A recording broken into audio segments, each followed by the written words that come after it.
If it ever came down to 3 lenses that I could only have for the rest of my life, these are the 3 lenses that it would be, and here's why. What's up guys, my name is Isaiah, and today we are going to be talking about the holy trinity of lenses, the best lenses that you can get that cover pretty much every focal length that you could need as a photographer or even a videographer. So just a quick overview and breakdown of what we got going on. We got Sigma 18-35, that's a 1.8. We got the 24-70, which I believe is 1.8 or 2.8 at worst. And we have the Canon 70-200, which is a f2.8. And we're gonna be talking more about them today in this video. So let's jump right into the first lens and let's get this going. All right, so first up on the list, we have the Sigma 18-35. This lens is a beast. So if you're using anything for portrait photography, for street photography, for fashion photography, automotive photography, interior design, real estate, vlogging, like whatever it is, this is the most versatile lens that you could use. Obviously you don't get the compression like you get with like a 24-70, which I'm filming on right now, but this lens has probably paid itself off time and time again over from how much money that I've made with it. This is about like a $600 investment. I've probably 10x or 20x whatever I spent on this from the amount of money that I made from using it.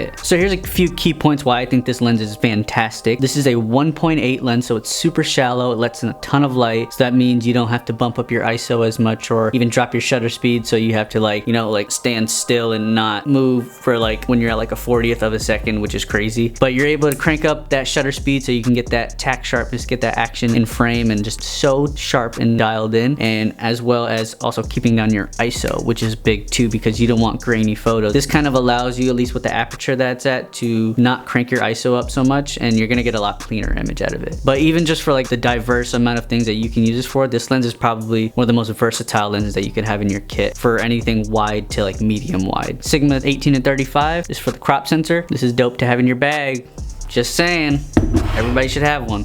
All right, next up, we have the Sigma 24-70. All right, I believe this is about $800. I could be wrong. I'll probably put some type of screenshot or some type of like little animation up here for that. But honestly, this is the next, like literally, like if I buy any lens before I buy a body, this is gonna be the one for sure. This lens is very hefty. It's very heavy. It's super heavy. But honestly, like that 24-70 range, like, look at that. This would probably honestly cover anything that you would film, from video to photo to portraits to automotive photography to wedding photography to anything that you're doing, product photography, YouTube video stuff, street photography. Like this lens would crush it. Second third of the holy trinity, the 24-70. This is Sigma 24-70. It's 2.8. I believe this is about $800. I could be wrong. I'll probably put some type of screenshot or some type of like little animation up here for that. But honestly, this is the next, like literally, like if I buy any lens before I buy a body, this is gonna be the one for sure. Sigma 24-70, dope lens. All right, I know I've showed this one on this channel before, but this leviathan of a lens, the Canon 70-200. This thing is, I have something to say about this.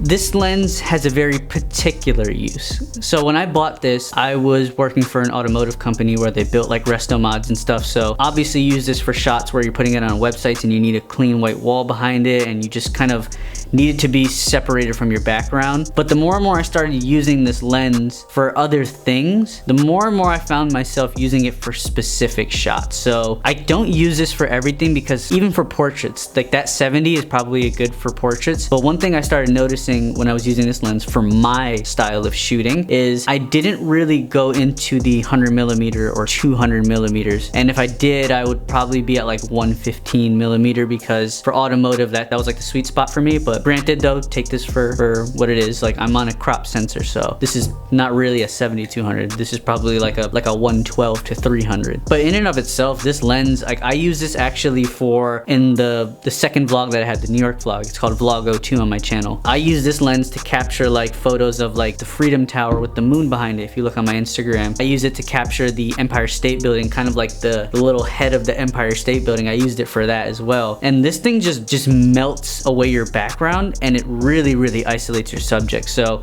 if you need something for like event photography where you're probably like 40 or 50 feet away from the stage, and then you still have some gap in between that of the actual subject that you have on the stage, I mean, this lens would kill it for, you know, event photography, because it goes down to 2.8. You bump up your ISO a little bit, this thing will crush your whatever you're shooting, and it will really give you that professional look. Because a lot of people, when they think of professional look, they don't think of a not blurry background. People just like the blur in the background. It looks great. It's not for every type of photo that you're gonna take, but if you're trying to get something where you're really trying to stand out within a consumer market, this lens would crush it, because people just like the look of compressed lenses. And I would use this sometimes for portraits. For video, I don't know if I would really use this so much for video, other than if it was on a tripod, because, you know, if you're zoomed in at 200, this thing's, that your little move like this is probably gonna be like that. I would just say, if you get this lens and you have this a part of the Holy Trinity, which I would 100% recommend get, you just have to pick and choose your shots and just kind of know what you're shooting. Because if you honestly, if you don't have to spend the money on it, you don't really have to. But if I was to break it down to 3 lenses that I would get for the rest of my life, it would be these 3 lenses. And just a few quick specs on this. This is a f2.8. This is image stabilized. It does have autofocus, and it snaps on so quick. And the element on, like, I gotta show you guys the element on this, because this thing is massive. This lens is pretty heavy once you put it on your camera. But sorry for the dustiness, but look at that. I'm trying to get in the light, but it's crazy. Let me see if I can take out the back cap. Look at that. Like, look at this. Look at that.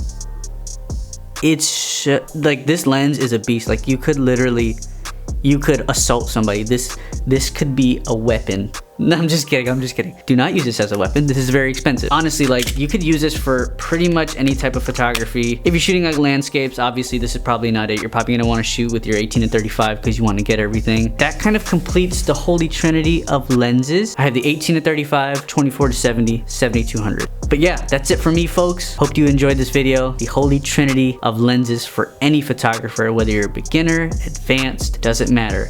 I believe everybody should work up to getting these 3 lenses, because they'll help whether you're shooting photos, whether you're shooting videos, whether you're doing event photography, like whatever it is, anything photo video related. These 3 lenses will level up your production game, kind of just give you different shots and variations of these shots that'll just maybe even shock you. Maybe you didn't know that you liked, you know, wide lenses so much, but when you tried this one out, you kind of started shooting your photos a little bit different, and it kind of moves you into a new creative style. And maybe if you don't like compressed telephoto lenses so much, maybe that'll move you into a different creative style that you didn't think of shooting, and maybe it might open up a new world of possibilities. Like, even aside from this holy trinity, like macro lenses, like 100mm macro, that'll change your photo game crazy, because go take a picture of a blade of grass or a drop of water or something, like, it's just a whole new world. So my hope for this video is that when you have a little bit of education for these lenses and you have the finances to be able to get them, that you'll be able to open up new creative abilities and styles for your own photography. And maybe this will inspire you to shoot different types of photography or video that you wouldn't necessarily shoot for paid jobs. So I hope that helps. Like, subscribe, comment, follow me on Instagram, do all the things, and I'll see you on the next video. Peace.